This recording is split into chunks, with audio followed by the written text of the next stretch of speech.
Okay, magandang araw sa ating lahat.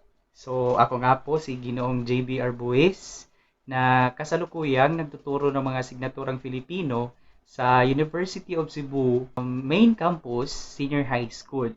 So, ngayon ay inatasan po akong magpapakitang turo gamit or kung paano ba gagamitin ang mga kagamitang online. Okay, sa aking ipapakita ngayon, gagamitin ko po ang Madeline Hunter Model of Master Learning at ang TPACK framework bilang disenyo ng aking pagtuturo.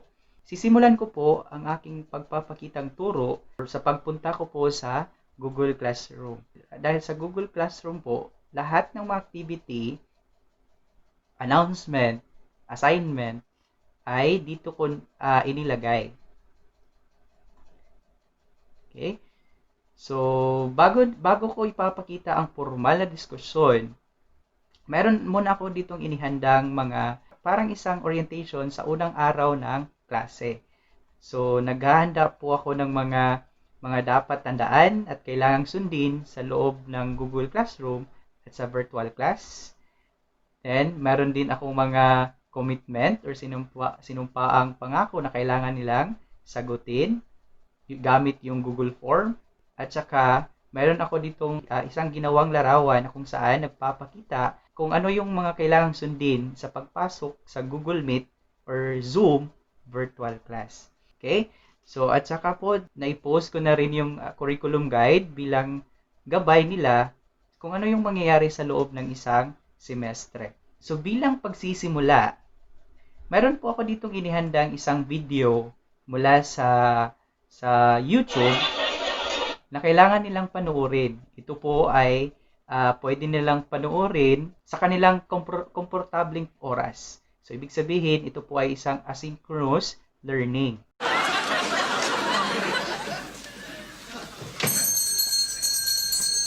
Four candles. Four candles.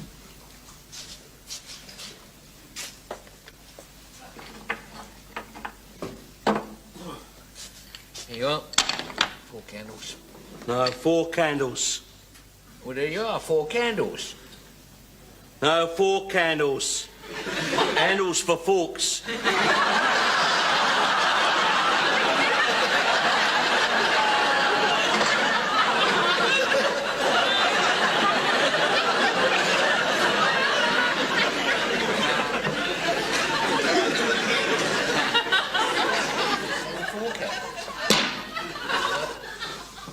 Got any plugs?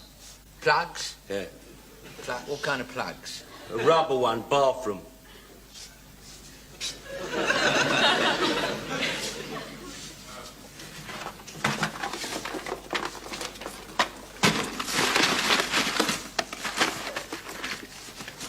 What size? 13 amp.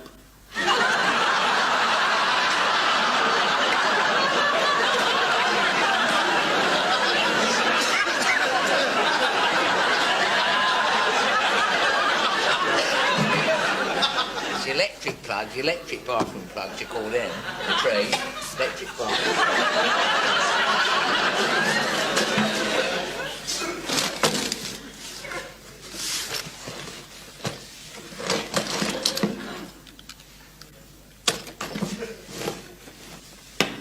Right. Saw tips. Saw tips.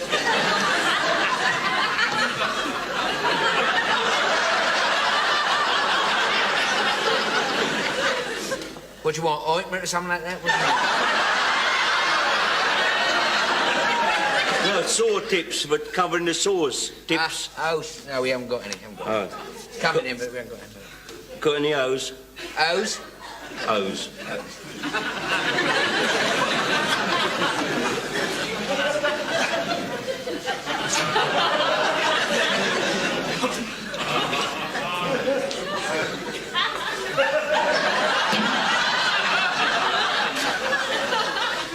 No O's. O's? I thought you meant O's. O's. Say O's, you think you say that?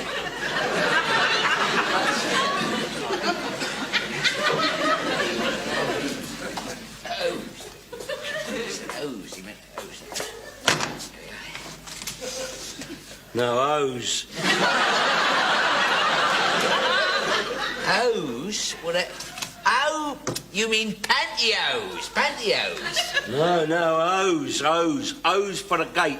Mon repose. Hose. Letter hose. Letter hose.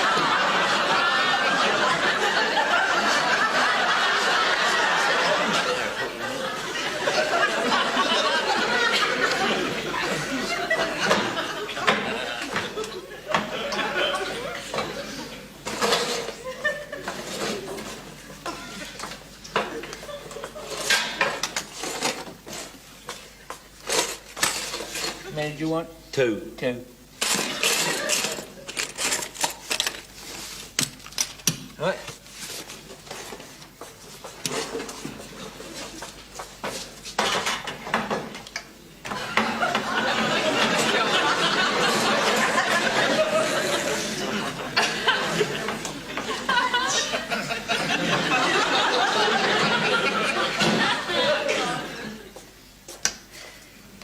Yeah, next. Got any peas?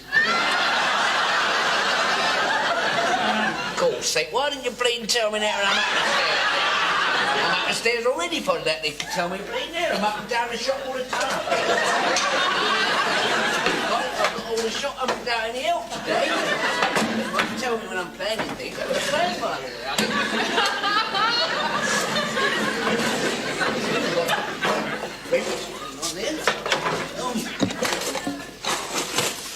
How many did you want?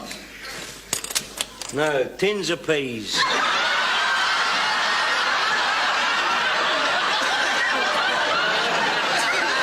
3 tins of peas.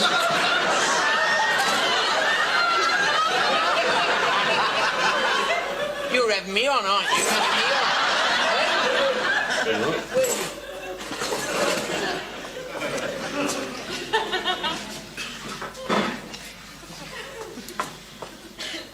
There we go. Right. Pumps. Pumps? Pumps. Hand pumps, foot pumps. Come on. Foot pumps. Foot pumps. Foot pumps.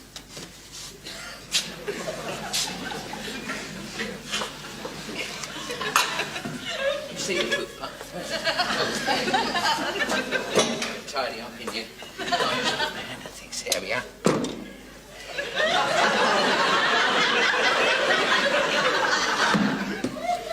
No, pumps for your feet. Brown pump size 9. You are having me on. You are No, definitely no, having I'm me not. on. Not. You are.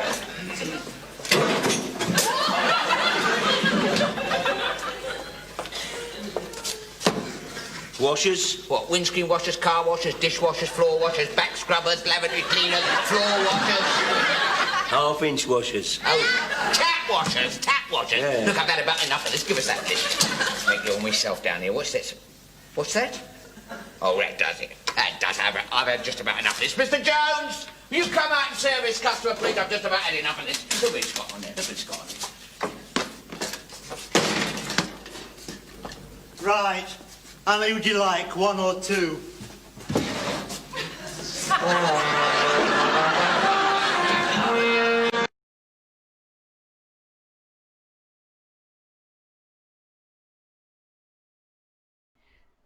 Okay?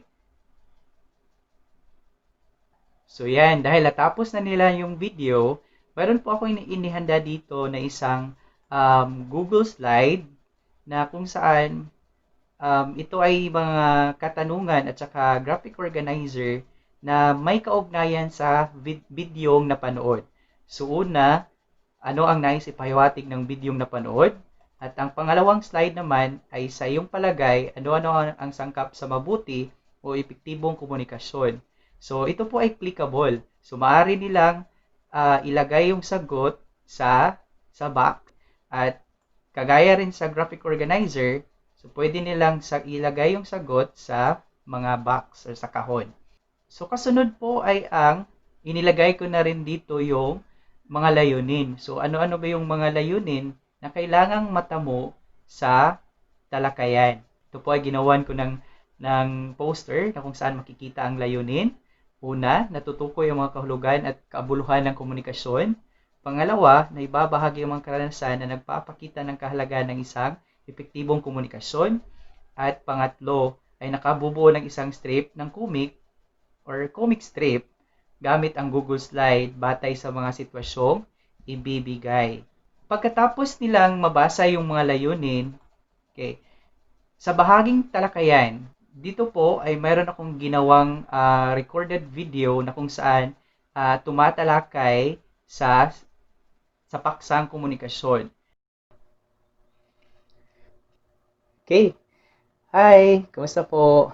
So, magandang araw sa ating lahat. So, sana'y nasa mabuting kalagayan tayo ngayon para maipagpatuloy natin yung mga kailangan nating pagpatuloy at kailangan nating matutunan sa araw-araw. Okay? So, bago natin pag-usapan yung kailangan nating pag-usapan sa araw na ito, okay, gusto ko munang itanong kung ano ba ang pinakamalagang sangkap ng komunikasyon? Okay? Minsan ba naitanong niyo yan sa inyong mga sarili? Ano kaya? Paano kaya kung wala ang sangkap na ito? Magkakaroon kaya ng komunikasyon? Okay? Isang salita lang.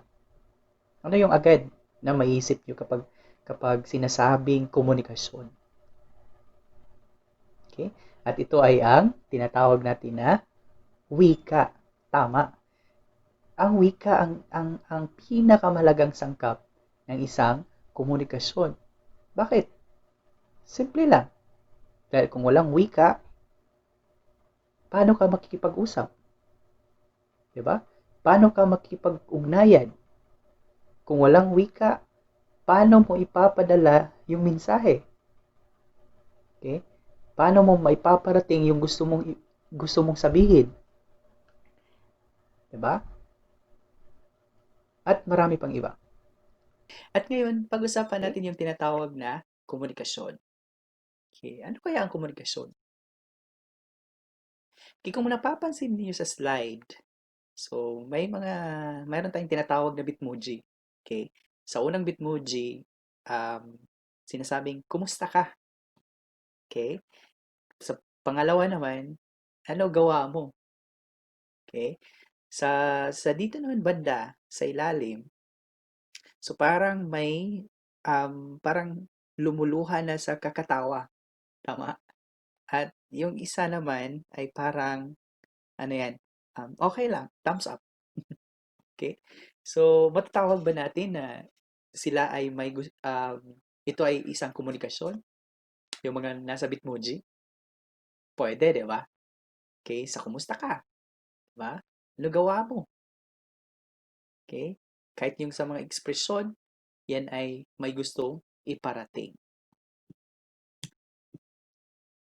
Okay? Ano nga ba ang komunikasyon? Okay? Sabi nga, ang komunikasyon daw ay ang pagpapahayag. So, ano ba yung ipinapahayag? Okay, maaaring damdamin, maaaring saloobin, okay, nagagalit ka, ano pa, natutuwa, nasisiyahan, natatakot, di ba? Yan yung mga gustong ipahayag. Yung pagka-dismaya mo sa mga tao. So, yan yung mga pagpapahayag. At minsan, yan ay ipinapalabas natin sa pamamagitan ng post sa mga social media.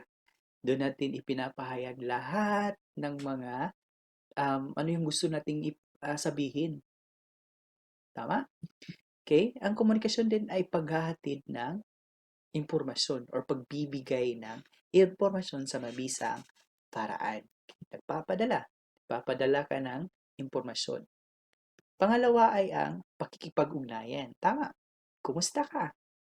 Diba? Ano gawa mo?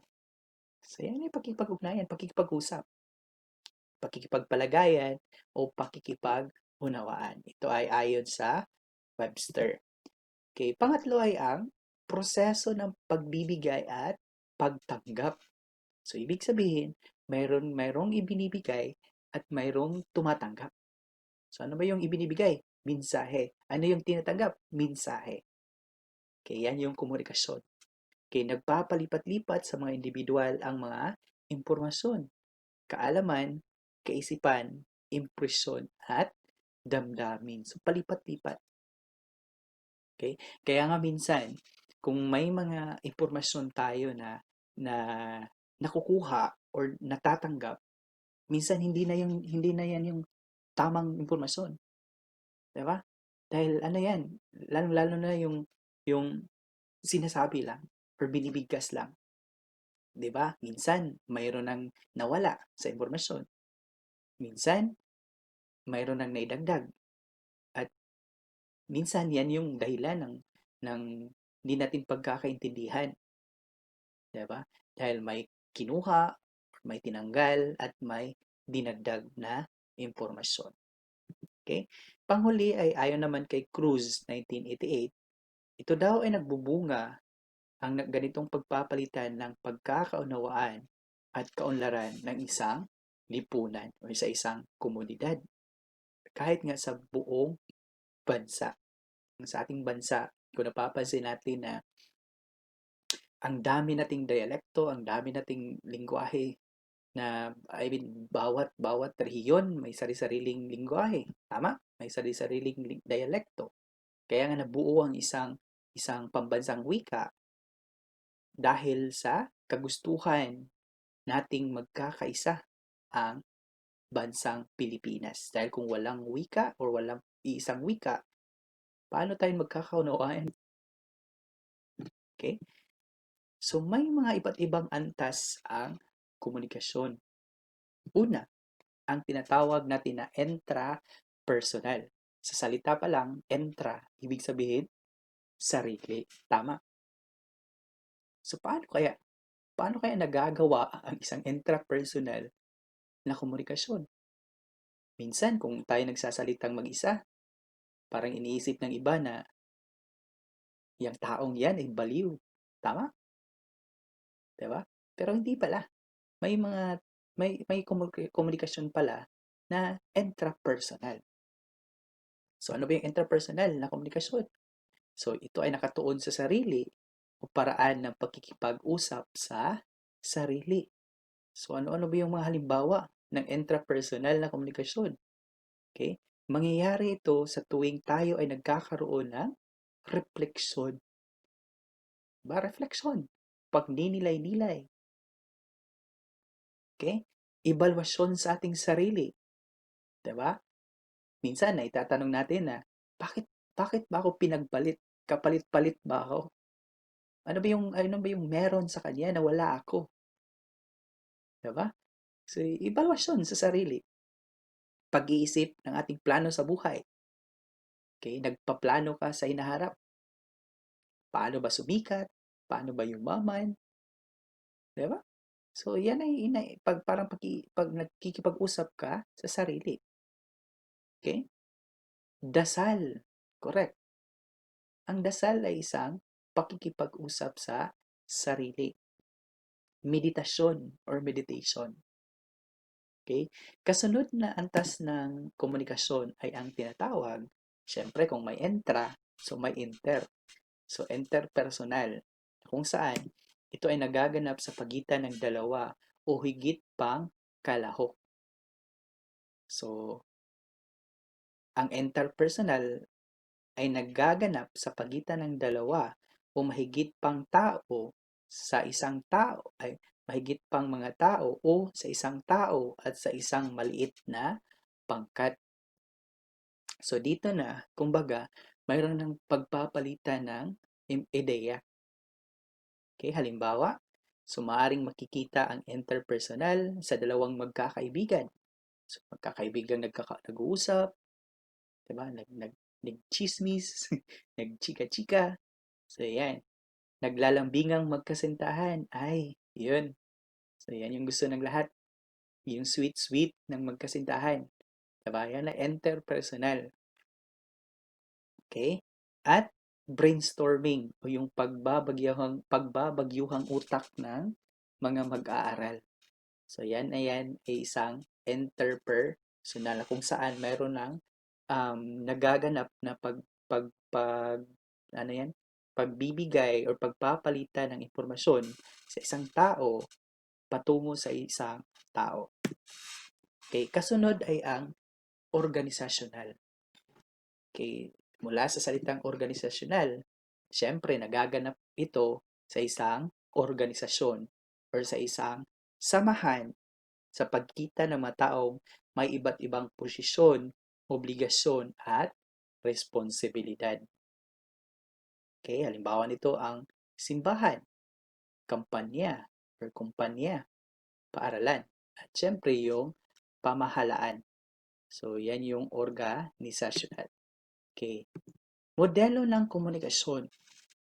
Okay, sa modelo ng komunikasyon, dito ipinapakita kung paano ba nagaganap ang isang komunikasyon. Okay? So, syempre, sa isang komunikasyon, mayroong tagapagpadala. Ano ba yung ipinapadala? Syempre, ang mensahe. Okay? Pinapadala yung mensahe o yung impormasyon. Ang mensahe naman ay dadaan sa tinatawag natin na channel. Okay, bago pa man dumating yung mensahe kay tagatanggap, sa channel, may mga nagaganap o mga pangyayari na kung saan ito yung nagdudulot or naging dahilan na hindi matunawaan ni tagatanggap yung gustong iparating ng tagapagpadala. At ito yung ingay. So, ito yung mga sagabal.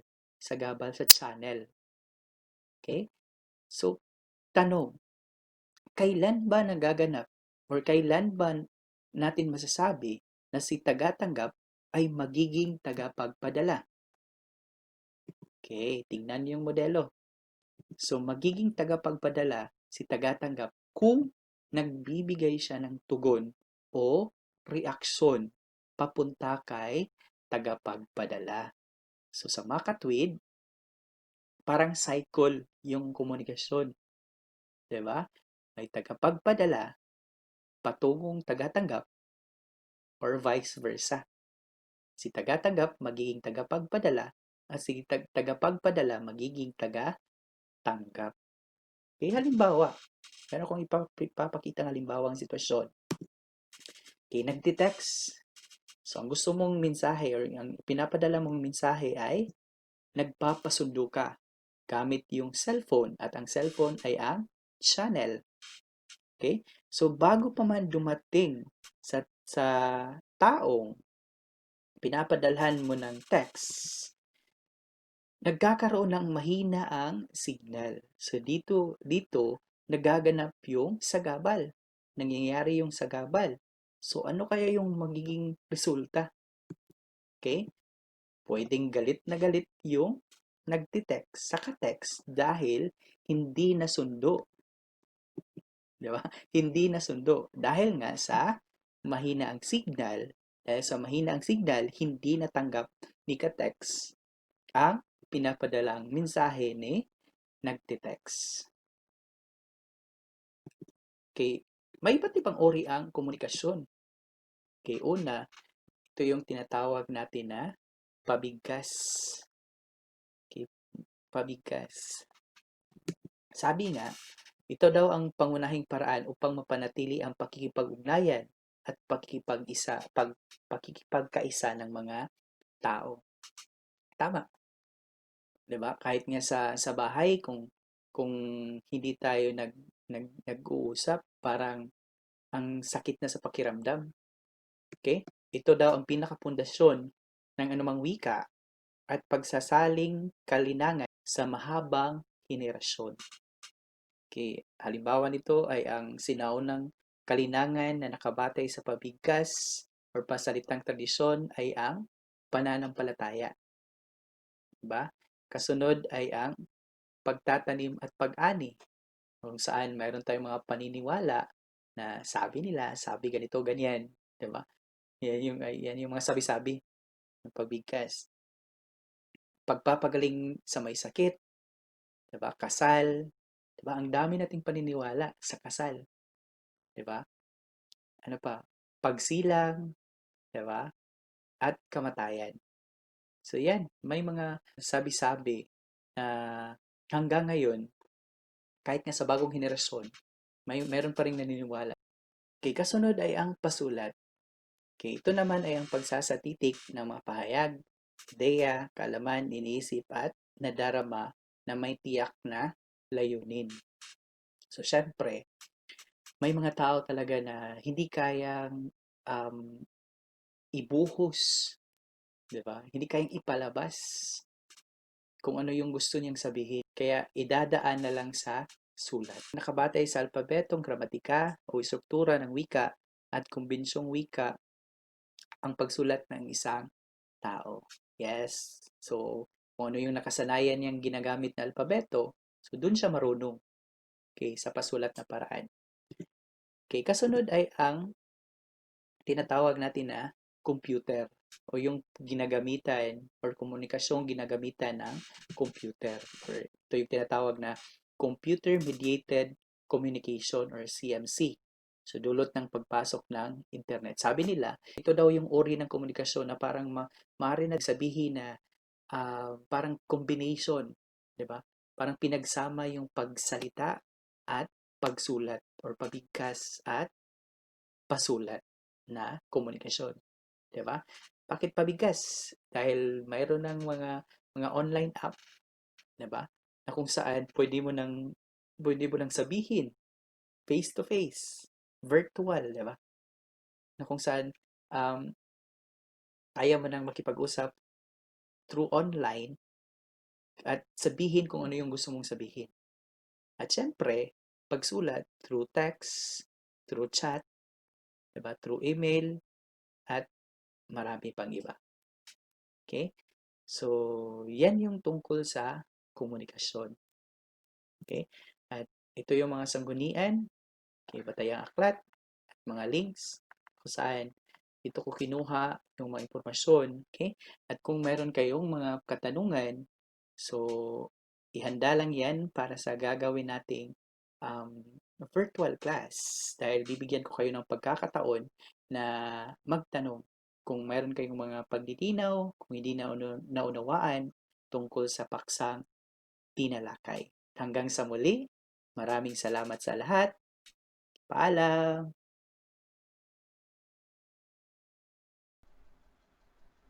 Okay? So, pagkatapos nilang mapanood ang video, nagkakaroon ako or gumagawa ako ng schedule para sa online or synchronous learning gamit yung Google Meet. Hi, magandang hapon sa lahat. Magandang hapon po.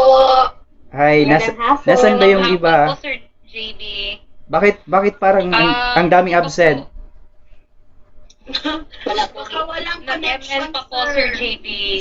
Siguro baka walang load, sir. baka walang load, walang Walang load. walang internet connection or baka nasa bukid, di ba? Okay? So nakita niyo na ba or napanood niyo na ba yung video na pinost ko sa Google Classroom? Yung ginawa kong recording Opo, tungkol sa komunikasyon. Opo. Okay? So, mayroon ba kayong mga katanungan or mga paglilinaw? Okay, bago tayo dadako sa gagawin natin sa araw na ito. Meron ba? Wala naman po so far. Sige, so alam ko na kayang-kaya nyo na yun dahil nasa grade or senior high na kayo. So, alam kong marunong na kayo sa komunikasyon or sa pakikipag-ugnayan. Tama ba? Opo. Sige. Tama So, po, sir. Okay, kung wala nang tanong, ihanda yung sarili para sa unang activity. Okay po. Okay? So ngayon, mayroon akong na-post sa Google Classroom tungkol sa www.menti.com. So ngayon, gusto kong pumunta kayo or mag-login sa www.menti.com at i-enter ang code na 6602553. Okay po. Napasok na po namin yung Okay na po ba? Nakita nyo na yung yung tanong. website. Opo. Nakita nyo na yung tanong? Opo. Sige, kung Opo. nakita nyo na yung tanong, magsimula na. Ibigay Opo. ang 3 o hanggang 5 salita na nagpapakita ng kahalagahan ng komunikasyon. Salita lang ha, salita lang. At kapag tapos na kayo sa salita, i-click yung submit para makita ko yung mga sagot. Okay, again, yung katanungan, magbigay ng 3 hanggang 5 salita na nagpapakita ng kahalagahan ng komunikasyon. Alam kong mayroon na kayong ideya tungkol sa komunikasyon. Nakita nyo na yung discussion na na-post ko na sa Google Classroom. So, mayroon na kayong maraming ideya or kaalaman tungkol sa komunikasyon. So, ano-ano kaya ang kahalagahan? Okay, mayroon na tayong isang nagpadala ng sagot. So, sabi niya, kalinawan. Pangalawa, pagkakaibigan. Tama, relasyon. Okay, ito na. So, para dumadating na yung mga sagot. Okay, sige pa. Okay. Okay, kulang pa. Nasaan yung iba? 4 lang yung nagpadala ng sagot. So, pag-unlad. Okay, sabi ng iba, pag-unlad, pagkakaunawaan, pagkakaibigan, kalayaan, interpersonal, wika, feedback, may kalinawan, pakikipag-unawaan, pakikipag-ugnayan, okay, pagkakaisa, kapayapaan, respeto. So, titingnan natin kung para sa inyo kung ano ba yung kahalagahan ng komunikasyon. 'Di ba? Bakit ba kailangan nating magkakaroon ng komunikasyon? Ba, alam kong araw-araw natin 'tong ginagamit. Nagkakaroon tayo ng komunikasyon, pero ang tanong, ano ba yung gamit o ano ba yung kahalagahan ng komunikasyon? Okay, kung napapansin niyo, may isang Opo, salitang sir. yes, may isang salita na kung saan klarong-klaro. Okay, bakit kaya relasyon? Kasi, sir, di ba, Yes, ma'am. pwede mo bang sumagot? Yes, ma'am. Kasi, di ba, if hindi ka nakikipag-communicate sa partner mo, like, walang patutunguhan yung relasyon. Like, Okay. it's, parang the basic of relationship is communication. Okay, tama, magaling. Ano yan, ma'am? May pinaghuhugutan? Or wala lang? Baka. Baka. Okay lang yan, ma'am. Kalagdagan po sa nagiging sagot ni Ma'am Bea, sa madaling salita po, kapag walang komunikasyon, walang magiging relasyon. Okay. So, kailangan po na Ang ganda nun ah. Tama, no? Kung walang komunikasyon, walang relasyon. Okay? So, parang yan yung highlight ngayon, Okay? Magaling sila, sir. Magaling kapag sila relasyon. kapag relasyon. Parang may pinaghugutan, ma'am. Tama ba? Pero okay lang Tama ba, yan. Jubilin? Okay? So, tama yun. Napakalaga talaga ng komunikasyon sa isang relasyon. Dahil, kahit nga sa bahay, di ba, yung relasyon natin sa pamilya, kung walang pakikipag-ugnayan, walang pag-uusap na nangyari sa bahay, di ba, ang sakit sa pakiramdam? Di ba? Hindi natin talagang parang para sa atin, bakit ano ba yung mali ko? Ano ba yung nagawa ko? Bakit hindi nila ako kinakausap? Diba? Parang simpleng pagpapaliwanag sa isang relasyon. So, hindi naman ibig sabihin na yung relasyon ay para lang sa magkasintahan. Mahirap talaga kung walang komunikasyon sa isang relasyon. Baka darating yung panahon na mamamatay yung isang relasyon dahil wala ng komunikasyon. Tama ba? Oh, ang sakit. Ang sakit. Okay. Ihanda yung sarili.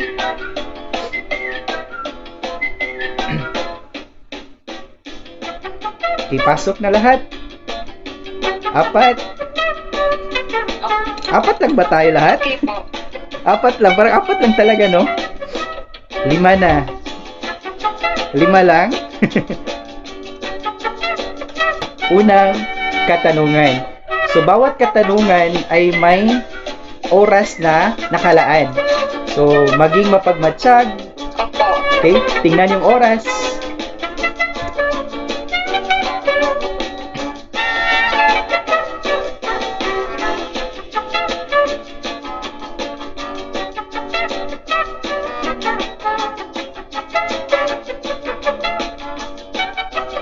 Okay, nagsisimula na yung oras.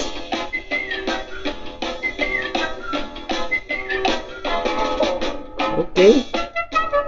So parang nakapadala na ng sagot ang lahat. Okay, magaling. So ang lahat ay nakakuha ng tamang sagot.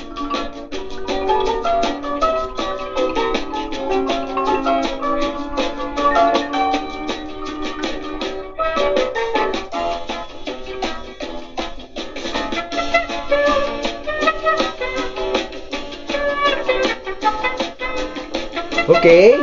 So parang may isa. Hindi ko alam kung sino yung isa, pero ang tamang sagot ay balakid.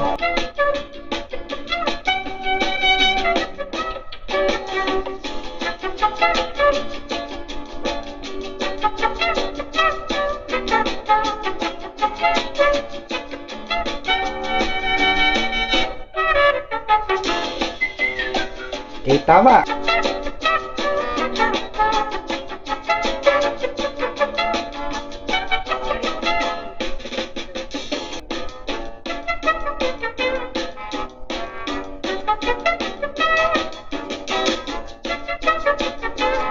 Okay, tama.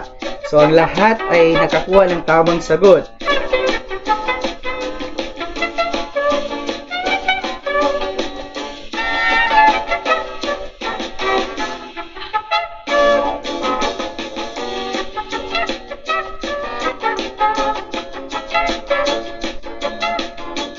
Okay. Oy, mayroon namang dalawang nakakuha ng tamang sagot. So, ang pagpaplano sa inaharap ay isang halimbawa ng intra-personal na komunikasyon. Titingnan natin kung sino yung nakakuha ng mataas na puntos. Hindi na. Ayan. So, ang nakakuha ng mataas na puntos ay si Binibining Mahinay. Congratulations! So, nakakuha ka ng 3,837 points. Hindi pa doon nagtatapos, hindi pa doon nagtatapos yung activity. Natutunan sa Pilipino. Hindi pa doon nagtatapos, ma'am. Mayroon pa kayong gagawing activity. At ito yun, kung kanina, individual, ngayon naman ay pangkatan. Okay? So, ngayon, mayroon akong inihanda na breakout room na nakapost sa Google Classroom. Okay? Maaari ninyong puntahan yung breakout room. Tingnan kung saan kayo napabilang or anong pangkat kayo napabilang. Okay? So, ano ba yung gagawin? So, habang nag-load yung slide, babanggitin ko na lang yung pangkat. So, sa room 1, so asahan ninyo class na sa kailangan. Si Ma'am Fernandez or si Binibining Mahinay, si Binibining Suliano ay papasok kayo sa room 1. Okay? Dahil ito ay pangkatan. Okay? Room 1 kayo papasok. So, maaari nyong i-click yung logo ng Google Meet or maaari yung i-click yung room 1. At para naman kay Binibining Enolba, Ma'am Binibining Flores at saka Binibining Rosales, i-click yung logo at saka yung room 2. So, yan ay i-direct kayo sa Google Meet para sa groupings na mangyayari. Kaya ano ba yung mangyayari sa breakout room? Okay, una, so ito yung tinatawag natin na think, pair, and share. Or asahan ninyo class na papasok ako sa inyong group or sa breakout room. Okay, may tanong ba class? Nakuha ba yung panuto? Opo. Opo, sir. Okay? Kung wala nang tanong, pumunta na kayo or maaari nyo nang i-click yung breakout room at yung 6 na minuto ay magsisimula na ngayon. Okay, so ngayon, pupuntahan natin yung mga breakout room. Titingnan natin kung ano yung ginagawa nila. Narinig mo ba? Ma'am Bea? Oh, madungog ra ma'am. Madungog rin mo ma'am. Ito yung group wide. Um, Nakita na natin yung group wide. So, titingnan natin yung group 2. So, ano ba yung Parang ginagawa wala na pa to nakasabot group mo. 2? So, nagkakaroon na sila ng magiging collaboration. epektibo lamang ang komunikasyon kung magkakaroon ng isang nagpapalitan tugon na sila ng or ideya. magkakaroon. Okay, titingnan natin yung group 2. So, ito yung room ng group 2.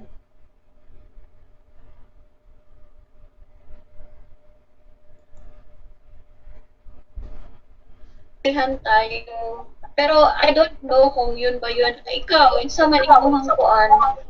Ano siya? Ano yung question?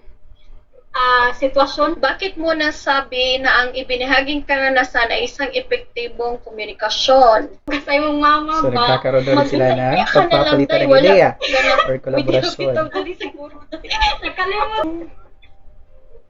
Naging uso. Naging, Famous na ba? more ano siguro? Naging Also na sa naging So, ngayon Sa may kung term. Ano yung term makikita yan? natin, Naging, nakita natin yung dalawang pangkat na nagkakaroon essential? ng collaboration or nagbabagyuhang pwede utak sige go. or Extension brainstorming. na lang. So, ESI. ginawa ko yung dalawang screen at meron akong ginamit na app para makita ko yung kanilang EN. kanilang progress sa kanilang ginagawa. SYAL.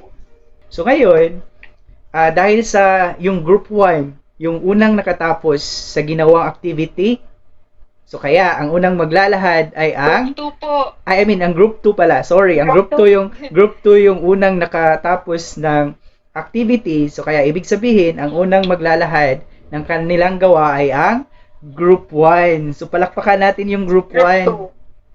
Yay! Go So kayo Panginoon. yung unang maglalahad group 1. Sino ba yung representative ng group 1? So ito yung gawa ng group 1. Group 1. Sino yung representative ng group 1? Dagdagan. Oh, dagdagan mo, Jubilin, ha? Sige. Dagdagan mo, kaya mo yan. Maaari ka rin magdagdag kapag may dagdag ka pa. Okay, tandaan ha. Kasi yung sabi ni Sir eh. Okay, tandaan ha, bibigyan ko lamang kayo ng 2 minuto para maglahad ng ginawa. Okay, simulan. Ano yan? Paano mo nasasabing isa epektibong komunikasyon? Masasabi po namin na yun ay isang epektibong komunikasyon batay sa aming karanasan sa isang online seller dahil nagkaroon kami ng maayos na transaction. Bakit nagkaroon na isang maayos na transaction? Sa kadahilan ng maayos na natanggap ng bumibili ang kanyang produkto sa pamamagitan ng online. So, wala pong problema kinakaharap sa pagitan ng online seller at saka yung taong bumibili ng nasabing produkto. Kaya po namin nasabi na nagkakaroon po ng isang epektibong komunikasyon. Okay. So, palakpakan natin Yun yung lamang group po. 1. Magandang hapon sa lahat. So ito yung nabuong output ng aming pangkat. Bakit mo nasabi na ang ibinahaging karanasan ay isang epektibong komunikasyon? So pahintulutan niyo akong basahin yung naging kasagutan namin. Minsan sa buhay ay nakakaranas tayo ng mga di kaaya-ayang sitwasyon na masasabi natin dito natin magagamit ang epektibong komunikasyon. Halimbawa, sa aspeto ng pagbasa kung saan tayo ay kumukuha ng inspirasyon o hugot na nadadala natin sa tunay na buhay. Bago ang lahat, bigyan natin ng isang palakpak ang bawat isa dahil sa magandang ibinabahagi tungkol sa paksa. At ang paksa ay ang komunikasyon. Okay? So, mayroon ba kayong mga tanong o mga paglilinaw tungkol sa paksa? Wala na po. Okay, so naunawaan na ba natin or naintindihan na ba natin na kailan nagiging epektibo yung komunikasyon? Opo, sir. So, magaling. So, kung wala nang katanungan, again, maraming salamat at hanggang sa muli. Paalam! Ingat po tayo! Paalam po, sir. Paalam po sa lahat. Bye! Maraming Thank salamat. you. Paalam. At yun po yung mga naganap sa aming synchronous learning.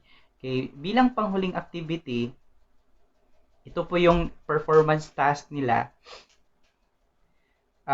Gagawa sila ng isang comic. Meron akong inihandang template.